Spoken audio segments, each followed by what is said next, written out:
Et maintenant, voici une conférence présentée par Jean-Marc Bouillon, paysagiste, concepteur et président de TACA et Conseil et du Fonds de dotation Intelligence Nature. Sa conférence est tenue à l'espace Franquin, à l'occasion de la soirée de lancement du Club des citoyens engagés pour la nature. Quel accueil. Moi, je suis très content d'être là. Je ne viens pas souvent à Angoulême, mais donc j'ai accepté avec grand plaisir, notamment parce que c'est la soirée de création finalement de ce club de citoyens. Et vous verrez à quel point c'est important. Alors moi, je suis, comme on le disait, je suis un paysagiste concepteur spécialisé dans les stratégies d'adaptation de nos villes au réchauffement climatique. Ça fait des décennies que je travaille sur le rôle de la nature en ville, et je me suis aperçu depuis longtemps que finalement ce rôle n'était pas le rôle complet que notre nature pouvait jouer en ville, et j'ai tiré ce fil, et voilà. Alors, l'eau et le végétal au secours de nos villes.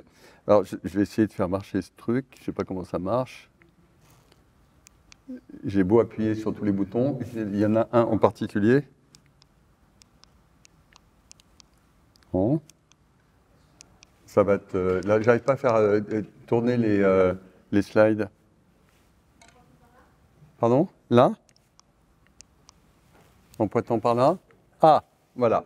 Donc, la question qu'on peut se poser quand on essaye de... Bon, on se rend tous compte du réchauffement climatique, on se dit qu'il y a une urgence à intervenir, et on se pose tous un peu la question, OK, mais par où commencer? Alors d'abord, ce que je voulais dire, c'est que ça marche pas top. Voilà. D'abord, on n'adapte pas une ville au réchauffement climatique pour adapter une ville au réchauffement climatique. Hein, on adapte une ville au réchauffement climatique pour ceux qui y vivent. D'accord? Donc, il faut être capable, devant l'ampleur de la tâche, de prioriser en fonction d'un certain nombre de critères. Alors, ça ne va pas être que simple, hein, mais bon. Voilà, par où commencer? Donc, il y a plusieurs stratégies qu'on peut se poser. C'est est-ce qu'on adapte la ville que l'on habite? Est-ce qu'on adapte la ville où l'on travaille? Ou est-ce qu'on adapte la ville que l'on fréquente? Hein, et les stratégies ne seront pas les mêmes. En gros, ce qu'on peut dire, c'est que la ville que l'on fréquente, c'est celle des espaces publics, hein, celle où on se retrouve tous, donc c'est plutôt de la prérogative de la collectivité, mais la ville que l'on habite et la ville où l'on travaille, ça peut être une question qui se pose à nous-mêmes. Alors, en tirant ce fil, on s'aperçoit que, qu'on est capable aujourd'hui, avec une technique qui se développe de lecture algorithmique des pixels des photos aériennes. Vous savez qu'il y a une photo composée de pixels, les photos satellitaires qui nous sont données par l'Institut de géographie nationale. Un pixel d'une photo satellitaire, c'est 20 cm au sol. Et on est capable aujourd'hui de détacher chaque pixel d'une photo aérienne et en fonction de sa couleur, de lui donner un attribut. Est-ce que c'est vert, tendre, c'est la pelouse, un peu plus foncé, c'est un arbuste, plus foncé, c'est un arbre, rouge, c'est une toiture, gris, c'est un enrobé, grumeleux, ça peut être du gravier, marron, de la terre. Et on est capable de faire des fiches d'identité à la parcelle cadastrale qui nous permettent de comprendre de quoi est composé nos environnements urbains. Et on est capable, du coup, de savoir, par exemple, quel est le rapport entre la surface imperméable qui va intercepter l'eau de pluie et la surface perméable qui serait en capacité de boire cette eau de pluie. On est capable de mettre de la pente, savoir si la surface imperméable se situe bien au-dessus de la surface perméable, donc l'eau de pluie pourra ruisseler et s'infiltrer au bon endroit. Donc on est capable d'avoir ces degrés de précision-là. Mais on est aussi capable de repérer quels sont les endroits les plus chauds de la ville. On est aussi capable de repérer quels sont les endroits où il y a plus ou moins d'arbres en ville. D'accord?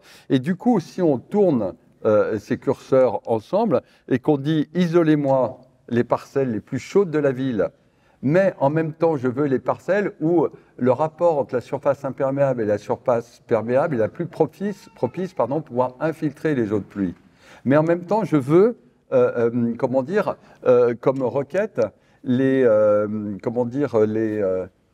il faut que je dirige vers là, c'est ça? OK, voilà. Les endroits où la naturalité est très faible ou faible, c'est-à-dire qu'il n'y a pas beaucoup d'arbres, d'accord? Et en même temps, dans la stratégie de la ville où j'habite, eh ben, je veux qu'on me repère les endroits où la densité de population habitante est la plus élevée. D'accord ? Et si on fait tourner, voilà, je vais essayer, ça ne marche pas toujours quand même. Hein. Bon. Voilà. Et donc, si on applique ces requêtes croisées, là par exemple, ça c'est le territoire du Grand Dijon, hein, c'est l'agglomération dijonnaise, et que je mets ces 4 critères, et ben en partant de la ville, j'arrive à sélectionner ça. Et donc là, je sais que ces morceaux qui apparaissent comme éclairés, c'est les morceaux de la ville qui sont les plus chauds, où il va être facile d'infiltrer l'eau de pluie, où il n'y a pas beaucoup d'arbres, donc on a de la réserve de plantation, où il y a le plus de gens qui habitent. Vous voyez ? Voilà. Et on est également capable de le faire en prenant non pas toute la ville, mais uniquement les parcelles où il y a de l'activité économique. Hein, et on dit, ben, faites-moi les mêmes requêtes, où il fait le plus chaud sur nos parkings, nos cours camions, etc., où le potentiel d'infiltration il est aussi très bon, où il n'y a pas beaucoup d'arbres. Et si on fait ça, on sort voilà. Ça permet de prioriser l'action municipale. Mais il n'y a pas que ça. La question, c'est OK, donc on voit, les élus prennent avec raison des dispositions dans les documents d'urbanisme, le PLU, etc., imposant l'infiltration de l'eau à la parcelle, demandant un coefficient de biodiversité, un coefficient de pleine terre, etc., etc. Et tout ça, ça nous permet de nous adapter sur les projets futurs, mais ça donne quel rythme? Alors, et est-ce que c'est le bon rythme? Alors évidemment, chaque opportunité doit être saisie et chaque fois qu'on fait un projet, ben, il faut infiltrer l'eau de pluie pour préserver la ressource, il faut planter, etc. etc. Mais tout ça, ça ne suffira pas. Ça ne suffira pas, pourquoi? Parce que l'ensemble de ces projets, hein, que toute ville en France, et le chiffre est toujours le même, hein, que chaque ville conduite en France, c'est-à-dire un projet de lotissement, une friche, un espace public, une cour d'école, une promotion immobilière, tous les projets ne renouvellent nos tissus urbains que de 1% par an. Donc on se dit, mais qu'est-ce qu'on fait des 99% de la ville existante, celle qui n'a pas de projet? Sûrement votre ville existante, votre foncier à vous.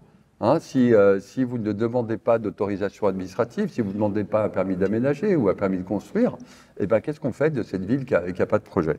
Et comment on fait pour adapter cette ville qui n'a pas de projet au réchauffement climatique? Donc, pour y arriver à mobiliser, il faut d'abord changer de regard sur la façon de pratiquer nos aménagements. Avant, on aménageait d'abord la ville et puis ensuite, s'il restait de la place, de l'argent, etc., on plantait des arbres. Et puis si plus tard, on y pensait, on essayait d'infiltrer l'eau de pluie. Aujourd'hui, il faut vraiment inverser le regard. C'est on essaye d'infiltrer pour préserver la ressource. Pas d'eau, pas de végétaux. Hein. De toute façon, si on ne préserve pas la ressource, on n'aura pas de végétaux. En 2, on essaye, donc on infiltre d'abord, on plante ensuite, et enfin on aménage. D'accord? Ça, c'est dans l'état d'esprit dans lequel il faut qu'on réfléchisse nos projets. Alors, changer de regard, planter ensuite, aménager enfin. Voilà. Alors, la question, c'est comment on embarque les 99% de la ville qui n'a pas de projet, c'est-à-dire la nôtre, hein, nos maisons, etc. Alors, comment on fait? Ben, il faut partager un diagnostic, d'accord, et ensuite un récit. Alors, quel est le diagnostic? Le diagnostic, c'est de se dire que nos villes, finalement, la ville existante, hein, aujourd'hui, si on est capable, avec ces analyses cartographiques, de satellitaires dont je vous parlais, on est capable, en fonction du résultat, de mettre un indice de facilité. On est capable de dire que cette parcelle, elle va être très facile, celle-ci, elle va être facile, celle-ci, elle va être moyennement facile, celle-ci va être difficile et celle-ci va être impossible à infiltrer sa propre eau de pluie sur son terrain. D'accord? Et on va être capable de rajouter un code couleur, d'accord, en disant les très faciles vont être bleus, les faciles vont être vertes, les moyennement faciles jaunes, les difficiles rouges et les noirs, les impossibles noirs. Et quand on regarde l'image de Blois, on voit que certes, il y a du rouge, mais il y a beaucoup de bleu, de vert et de jaune. C'est bon signe. Qu'est-ce que ça permet? Ben, ça permet de comprendre que 80% du foncier d'une ville, 80% du foncier d'une ville est privé. C'est le nôtre, c'est le vôtre. Hein, et seul 20% donc est public. Et sur ces 80% du foncier privé se situe 90% du potentiel d'infiltration des eaux pluviales. C'est-à-dire que si on a envie de préserver la ressource en eau, de regonfler nos nappes, etc., c'est chez nous que ça se passe. Hein, c'est dans notre foncier. Et l'effet est dingue. Alors en passant, on relève que 70% des arbres d'une ville sont déjà dans le privé, hein, et 30% est dans le public. Alors qu'est-ce que ça veut dire, le potentiel d'infiltration? Ça veut dire qu'on est capable, si on infiltre l'eau de pluie dans les 3 premières catégories, très facile, facile et moyennement facile, on est capable de réinfiltrer 160 000 m3 d'eau dans le sol par pluie. Vous imaginez ce que ça veut dire à l'échelle d'une année. Mais quand on réinfiltre l'eau de pluie dans le sol d'une ville, eh ben, il se passe plein de trucs. Et le premier, c'est que le sol se met à évapotranspirer quand il fait chaud. C'est-à-dire que l'eau qui est dans le sol va s'évaporer et rafraîchir la ville. Mais surtout, cette eau qui est dans le sol va permettre aux plantes de continuer à en avoir suffisamment et d'elles aussi évapotranspirer et créer l'inverse des calories, c'est-à-dire des frigories. Et quand on arrive à additionner la présence d'arbres, la présence d'eau, de l'ombre, eh ben, on a les 3 principaux critères de rafraîchissement de nos villes. Voilà. Quand on regarde le domaine public, hein, celui qui est, les villes comme Angoulême se sont déjà engagées dans le domaine public en essayant d'adapter. Eh ben, c'est le plus dur à réverser. Pourquoi? Parce que c'est là que se situe toute la mobilité. En passant dans le sol, il y a tous les réseaux. Au-dessus, il y a les réseaux aériens quand il y en a encore. Il y a toute la mobilité, toute l'économie, tout le tourisme, toutes les aménités urbaines. Enfin, toute la vie sociale se passe dans l'espace public. C'est le plus dur à réverser. Mais en plus de ça, à cause de cette difficulté et de sa relativement faible emprise par rapport au tout, le potentiel de déconnexion, d'infiltration de l'eau pluviale, avec les mêmes critères, les mêmes hypothèses, les mêmes pluies, il est de 15 600 m3. Vous voyez, il y a 160 000 m3 d'infiltration possible dans le domaine privé et 15 000 dans le domaine public. Donc on se rend bien compte que si on a envie d'accélérer l'adaptation de nos villes au réchauffement climatique, eh ben, il faut qu'on s'embarque tous dans le même combat, c'est-à-dire le privé aux côtés du public.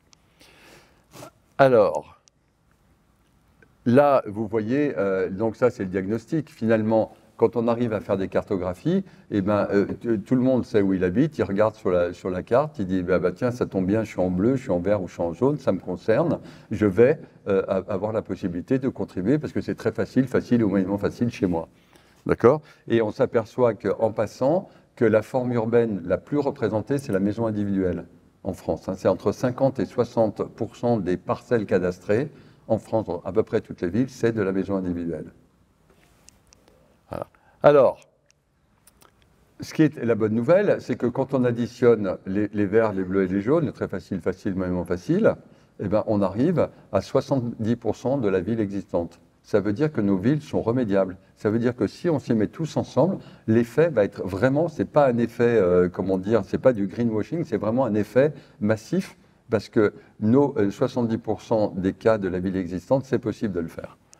Alors, comment on arrive à le faire? Eh ben, à la condition d'associer le domaine public et le domaine privé, mais ça vous l'avez compris.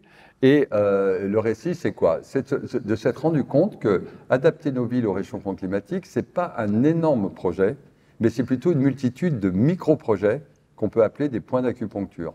Un point d'acupuncture, c'est on peut intervenir de façon ponctuelle un peu partout, infiltrer l'eau de pluie dans un espace vert qu'on met très légèrement en creux, 30 cm maximum, de façon à ne pas soustraire une partie de son terrain au profit d'un ouvrage hydraulique. Hein. Ce n'est pas des bassins qu'on fait, c'est juste une flaque d'eau. On envoie toujours l'eau au même endroit, elle va s'infiltrer toujours au même endroit et c'est là qu'on plante.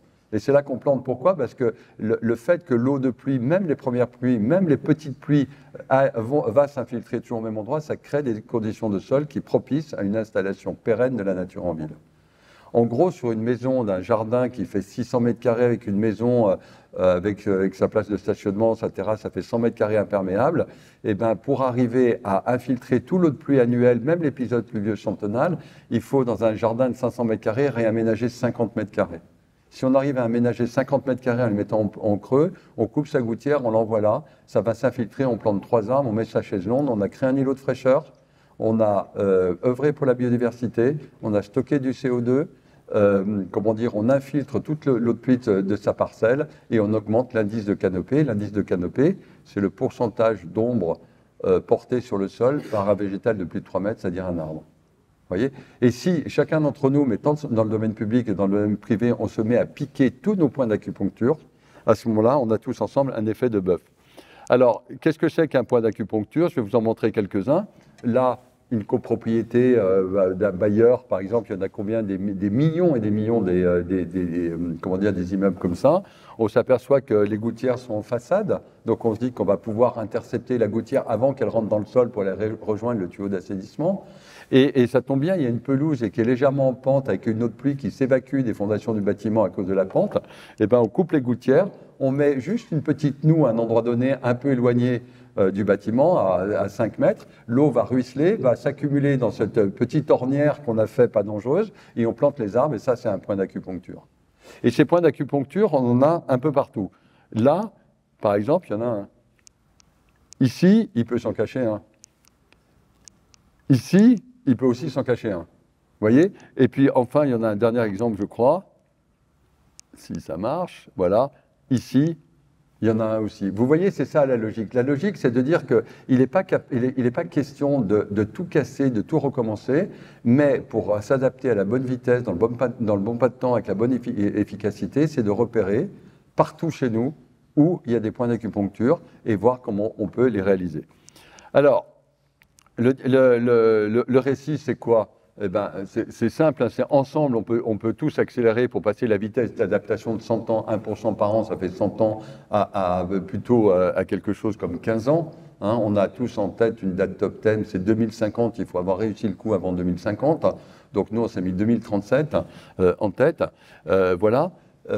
Donc on y arrivera, mais ce n'est pas en multipliant les boîtes de TP, les Bouygues, Colas, etc. par 7 ou par 8, ou les bureaux d'études, etc. Non, c'est en suscitant la mobilisation de la société civile, du monde de l'économie, c'est-à-dire nous, quoi. Et donc l'acupuncture, c'est une réponse qui est rassurante parce qu'on se rend bien compte que c'est pas un énorme projet, mais que c'est une petite intervention, etc. Et que c'est donc envisageable, même si on n'avait pas de projet, de se mettre en avoir un parce que ça donne envie de le faire. L'idée, c'est de commencer, comment dire, pas le plus facile. On va attaquer par les bleus, là où c'est plus facile, puis après par les verts, puis après par les jaunes. Et puis quand on aura fait tout ça et qu'on aura déjà transformé 70% de la ville existante, je ne sais pas, vous imaginez l'impact, c'est déjà extraordinaire, et ben on s'attaquera, on aidera les gens pour qui c'est plus difficile de le faire. On a tous des points d'acupuncture, on va vous aider à les réaliser. Alors, comment accélérer? Eh ben, l'accélération, on a compris, c'est quand vous prenez une ville, eh ben, il y a les pouvoirs publics, on va dire, et puis il y a l'engagement des professionnels, et par les règles d'urbanisme, hein, on est de plus en plus incitatif, comme j'expliquais tout à l'heure, et chaque permis de construire, chaque permis d'aménager, chaque déclaration de travaux, enfin chaque fois qu'on va demander l'autorisation de faire quelque chose, on va nous aider à le faire mieux. Ok, mais là on rentre dans les 1%, d'accord? Donc si on a envie, et si on dit 1%, ça veut dire qu'on rentre dans, normalement il y a un petit effet, bon, voilà, 100 ans. Donc, pour arriver à accélérer le rythme, voilà, il faut impliquer la société civile et le monde de l'entreprise. Et ben, ça veut dire tous les bailleurs sociaux, les bailleurs commerciaux, les maisons individuelles, les entreprises, les commerces, les bâtiments communaux, etc. Et là, on arrive à accélérer à 7% par an. Et du coup, ça nous permet de réaliser l'adaptation de tout ce foncier-là, de notre foncier privé, comment dire, en 15 ans. Alors, pour donner envie, il faut communiquer. Le fait de m'avoir invité aujourd'hui, c'est de me permettre de communiquer, de vous donner ces nouvelles qui sont assez pragmatiques et plutôt des bonnes nouvelles pour sensibiliser les gens. Voilà, il faut faciliter, donc avec des guichets uniques, la collectivité, en créant ce club des citoyens avec lequel vous allez avoir des contacts, toute personne qui aura envie d'entreprendre ces points d'acupuncture pourra être aidée à le faire, conseiller, guidé. Il y a la possibilité, de temps en temps ça marche, et de temps en temps ça ne marche pas, je suis désolé, d'accompagner par des expertises techniques. Hein, les services municipaux ont beaucoup de qualité technique, et puis sinon il y a des bureaux d'études qui sont spécialistes de ces questions-là, ou des bureaux de paysage. Il y a des financements qui existent, hein, comment dire, et qui peuvent être mobilisés. Voilà. Et puis, il est possible aussi que le monde de l'entreprise s'engage un peu dans cette contribution à l'aménagement de leur territoire, parce qu'ils ont une partie du foncier qui leur appartient et pour lesquels ils ont peut-être intérêt aussi à les adapter. Voilà. Alors, quel est le résultat de tout ça? Quels sont les impacts concrets? Eh bien, si on s'y met tous, nous, on a un terrain de développement qui est la ville de Blois, qui est une ville assez comparable à vous en taille. Blois, je crois que c'est 46 000 habitants, vous êtes à 43 000. En mobilisant la société civile et le monde de l'économie, on devra réussir à créer en 15 ans 6 000 îlots de fraîcheur. On a pour ambition de planter 50 000 arbres dans le domaine privé, mais planter dans des conditions pérennes. Et conditions pérennes, c'est-à-dire, vous avez compris, c'est planter sur le nouveau trajet de l'eau. On infiltre l'eau par des espaces verts en creux et c'est là qu'on plante. Et il faut faire très attention à ça parce que, je ne sais pas si vous avez remarqué, mais les préfets qui vont être obligés de gérer l'eau vont prendre des arbitrages de plus en plus fréquents, nous interdisant l'arrosage. Et pas d'eau, pas de végétaux. Il faut savoir qu'en 96, le Grand Lyon, qui était la ville qui était la plus aboutie sur la façon de planter un arbre en ville, et ils avaient inventé la fosse de plantation idéale, etc. Ils avaient remarqué en 1996 que 50% des arbres qui étaient plantés 50% des arbres qui remplaçaient chaque année avaient moins de 30 ans, alors qu'il faisait moins chaud qu'on avait le droit d'arroser. Et dans le domaine public, 50% des arbres remplacés avaient moins de 30 ans. Donc c'est vraiment important de faire attention quand on entreprend la plantation. La force de la nature et son intelligence est extraordinaire, donc ça délivre vraiment des services extraordinaires à la condition qu'il y ait de l'eau. Donc il faut penser à ça. Donc 50 000 arbres plantés dans des conditions pérennes. Ensuite, il y a le chiffre, je le connais, ça permettrait de sauver 3,3 millions de mètres cubes d'eau par an. Si on se mettait tous à infiltrer les eaux de pluie de nos toitures, de nos terrasses, etc., l'effet il est considérable. Et ça permettrait d'augmenter de 100 hectares l'indice de canopée, c'est-à-dire le pourcentage d'ombre de sol urbain revêtu par l'ombre d'un arbre. Normalement, il vient là. Voilà quel était le propos introductif, c'est de vous faire prendre conscience de plusieurs choses. C'est que d'abord, des solutions existent. Ces solutions, elles peuvent être pragmatiques, complètement atteignables, pas grand-chose, un point d'acupuncture, on infiltre l'eau de pluie dans son jardin, sur son parking, enfin en bordure de son parking, etc. Et puis que c'est efficace, ça donne un effet cumulé qui est assez extraordinaire, mais que tout ça, on n'y arrivera que si on se mobilise ensemble sur des trajectoires communes et de façon avec une coopération que la ville d'Angoulême essaye d'initier avec ce club des citoyens. Voilà, merci.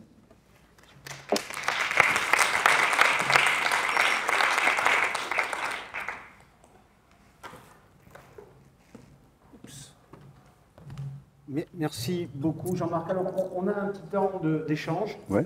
Donc une quinzaine de minutes. Si vous souhaitez réagir et échanger avec Jean-Marc Bouillon, il y a des micros qui circulent et donc on vous donne la parole.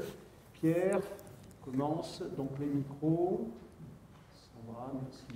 Levez le bras, comme ça on vous repère. Voilà. Oui, avec plaisir. Pardon.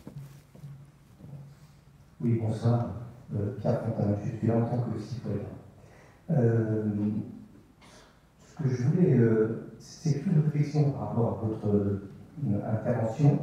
Vous dites qu'il faut de plus en plus faire en sorte que l'eau puisse s'infiltrer.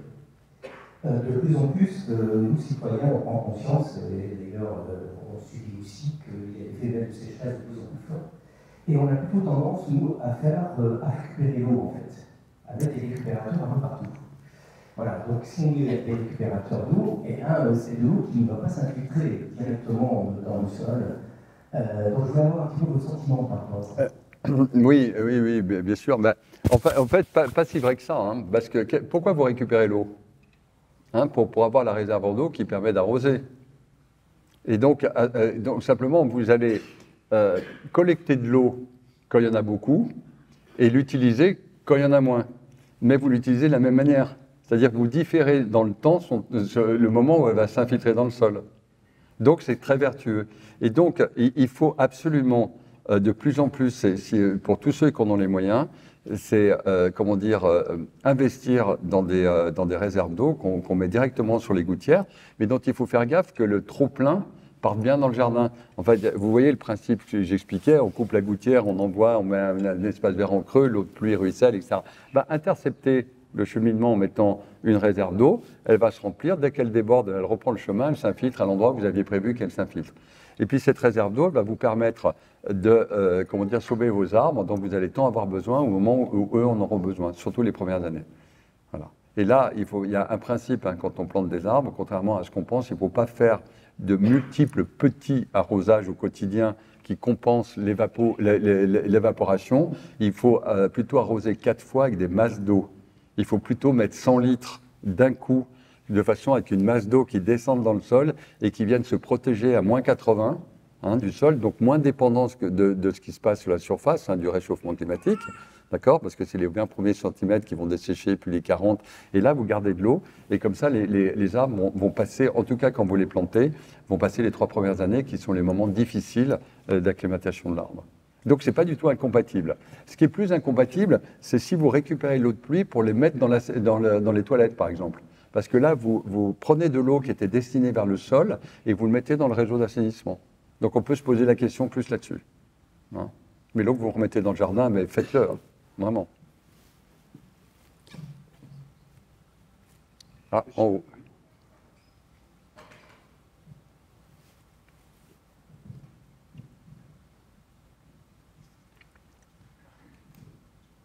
Bonsoir, Frédéric Sabourin, je suis citoyen d'Angoulême et du collectif des Arts dans la ville, un petit collectif qui est collectif sur Facebook, que certaines personnes ici sans doute connaissent, Pascal Louis notamment, pour la promotion de plantation d'arbres et de végétalisation de la ville d'Angoulême. Il fait très chaud l'été. Une question sur les points d'acupuncture chez les particuliers, dans le parc privé. Comment est-ce qu'on oblige les propriétaires de maisons, de bâtiments, d'immeubles à faire ça, sachant que déjà aujourd'hui, il y a une obligation à rénover de manière thermique les logements, etc. Et la plupart du temps, ça ne se fait pas. En tout cas, ça se fait au bon vouloir des propriétaires. Aucune mesure de rétorsion contre ces propriétaires-là. Comment est-ce qu'on va obliger les propriétaires à faire des petits travaux de gouttière pour que ça fasse des points d'acupuncture? Nous, notre pari, c'est qu'il ne faut pas obliger les gens, il faut leur donner envie. Il faut leur donner envie en leur montrant que ce n'est pas si compliqué, que c'est possible, en les aidant. Voilà. Et moi, je pense que c'est si justement on n'en prend pas conscience ensemble, de façon spontanée, avec envie, et qu'on ne réagit pas, à ce moment-là, on nous obligera. Mais est-ce qu'on a envie, une fois de plus, d'attendre qu'on nous oblige? Est-ce qu'on n'a pas plutôt envie de voir comment on pourrait avoir envie justement de le faire? Et c'est un peu le propos des clubs de citoyens. Prenons ensemble la question, trouvons les solutions, regardons comment on peut se faire aider pour le faire, regardons s'il y a des subventions possibles, s'il y a des dispositifs nouveaux qui peuvent se mettre en place pour nous aider à le faire, parce que s'il est d'intérêt particulier d'infiltrer l'eau de pluie dans son jardin, de planter des arbres pour avoir de l'ombre et son propre îlot de fraîcheur, c'est à chaque fois d'intérêt général également. Parce que l'eau de pluie que vous infiltrez, elle finira dans la nappe phréatique qui est un bien commun. La biodiversité que vous créerez par la plantation de votre arbre sera d'intérêt commun. La fraîcheur que vous aurez créée sur votre parcelle au premier courant d'air se dispersera dans le reste de la ville et ce sera aussi d'intérêt général. C'est ça qui est intéressant dans cette envie qu'on essaye de communiquer, c'est de montrer que l'intérêt général peut tout à fait conjuguer avec l'intérêt particulier. Et bougeons avant qu'on nous y oblige, parce que si on ne bouge pas, c'est sûr qu'on nous y obligera une fois. Voilà. Alors les solutions, je vous dis ça, voilà, les solutions sont inventées, mais si on les invente ensemble, ces solutions, on trouvera, on trouvera des solutions facilitantes. Peut-être qu'on donnera envie au gouvernement de flécher les fonds verts qui sont plutôt adressés au domaine public et d'en flécher une partie sur le domaine privé, parce qu'ils voient qu'il y a du mouvement de citoyens. Attirons le regard. Attirons le regard, donnons envie, et puis bougeons on verra ce que ça donne. En tout cas, un truc est sûr, c'est que là, les propos techniques, c'est que chaque fois qu'on infiltrera les 100 mètres carrés d'une toiture, avec 600 mm de pluie, je ne sais pas quelle est la pluie annuelle à Angoulême, aux alentours de 600 mm par an, ça fait 60 mètres cubes. Chaque fois que quelqu'un coupera sa gouttière et infiltrera, ce sera 60 mètres cubes ici, 30 mètres cubes là, 150 ici, 1000 là, etc. Et ensemble, ça va donner un effet assez formidable. Et c'est comme ça qu'on atteindra les 3 millions de mètres cubes prévus à Blois, les 50 000 arbres plantés, etc. Monsieur, allez-y. Bonjour, moi je suis Martin, je fais partie de l'association des compagnons du végétal. Et je voulais mettre l'accent sur un petit truc pour réussir, c'est justement l'acupuncture, comme vous dites. On parle souvent justement, vous en avez parlé, des reprises des arbres et de leur vie dans le temps. Et ce qu'on a souvent en ville comme problème, c'est qu'on a tendance à devoir planter des arbres âgés, en tout cas de plus de 3 à 4 ans, et on dit le bon arbre au bon endroit au bon moment, c'est un peu une phrase qui ressort souvent, mais le bon arbre en dehors de l'espèce, c'est aussi un jeune arbre qui ne fait pas plus de 80 cm, qui a vécu 1 ou 2 ans maximum. C'est un peu, pour moi en tout cas, qui est trop peu souvent mis en avant. Et donc planter jeune, c'est aussi le rôle des citoyens de ne pas s'offusquer quand les plantations urbaines ne sont pas déjà matures. Et c'est un des axes. Oui, c'est vrai que l'ennemi un peu de ces solutions, c'est le temps, parce qu'un arbre, comment dire, c'est diablement efficace, hein, ça a 1000 vertus, mais ça a 2 inconvénients, c'est un peu de temps à pousser, et puis en plus, c'est un organisme vivant qui peut être malade et qui peut mourir. Et donc, il faut faire attention. Et c'est vrai que c'est un peu comme nous, quand on a les oreillons un peu trop vieux, c'est très douloureux. Quand on les a jeunes, c'est moins douloureux. La transplantation des arbres, elle est beaucoup plus facile quand ils sont jeunes que quand ils sont plus âgés. Et la reprise des végétaux est meilleure quand on les plante jeunes. Voilà, donc il faut pas oublier non plus que s'il faut planter pour adapter nos villes au réchauffement climatique, il faut surtout aussi en même temps penser à préserver le formidable patrimoine que nous avons déjà. Hein, nous, on est capable, avec nos lectures algorithmiques, de compter, parce que vu du ciel, un arbre, c'est un dôme, hein, donc un petit algorithme qui lit tous les dômes. Et on sait par exemple qu'à Dijon, il y a 1,3 million d'arbres, dont 70% est dans le domaine privé. Donc la question aussi, c'est comment on sauve ces arbres. Et infiltrer l'eau à la parcelle, redonner l'eau au sol, c'est aussi permettre à nos arbres existants de nous protéger et de durer suffisamment longtemps pour que ceux qu'on a plantés dans 15 ans ou dans 20 ans aient possiblement pris le relais. Donc il y a un double combat, hein, c'est comment on arrive à préserver la ressource en eau et créer cette nouvelle infrastructure verte de la ville qui se dessine, mais il y a aussi le combat de protéger l'infrastructure verte qui existe déjà en faisant gaffe. Il faut faire attention parce qu'il y a beaucoup d'essences qui étaient classiques de nos jardins qui vont être très très malmenées par le réchauffement, donc il faut si possible essayer de leur donner de l'eau et de l'eau. Voilà. Alors, quelques chiffres marrants sur l'eau. Hein. Il faut savoir que, par exemple, si on calcule toute l'eau de pluie qui est interceptée par la surface imperméable d'une ville à l'année, on arrive peu ou prou à la consommation d'eau potable de la ville. C'est-à-dire qu'on reçoit gratuitement une ressource qui est équivalente de celle qu'on achète. Donc on se dit, alors il faut savoir aussi que globalement, la consommation rapportée à l'individu correspond à 140 litres d'eau par jour et par personne. Ça ne veut pas dire qu'on consomme individuellement 140 litres, mais quand on prend la consommation globale d'une ville divisée par le nombre d'habitants, ça donne 140 litres. Dans ces 140 litres, il y en a 20% qui sont dédiés directement à nous. C'est-à-dire qu'on boit, on se lave, on est au contact de l'eau. Ça veut dire 28 litres. Donc il reste 112 litres d'eau qui sert à autre chose. Et cette eau-là, elle n'a pas besoin d'être potable. Donc vous voyez, il y a vraiment, on a une capacité en France, comme on n'avait pas vraiment de problème d'eau, on n'a pas été très vertueux. Hein, il y a des pays, le bassin méditerranéen, sont extraordinairement plus vertueux sur les récupérations d'eau de la ville. Mais finalement, de ne pas avoir été vertueux, c'est jamais très agréable, mais est-ce que ça ne nous donne pas la chance d'avoir plus de potentiel pour nous adapter au réchauffement climatique? Hein, ça veut dire que nous, on a des pays qui ont déjà tracé le chemin, on peut aller voir les expériences et profiter de leurs expériences. Et nous, on dit qu'on récupère un peu moins de 10% des eaux d'une ville, donc on a 90% de marge de progression. Une chance. Cette conférence a été captée à l'Espace Franquin, à Angoulême, par Nathanaël Defeuillet et a été présentée par Jean-Marc Bouillon. Elle est disponible en réécoute sur le site internet RCF Charente, ainsi qu'en visionnage sur Télé 16 et YouTube.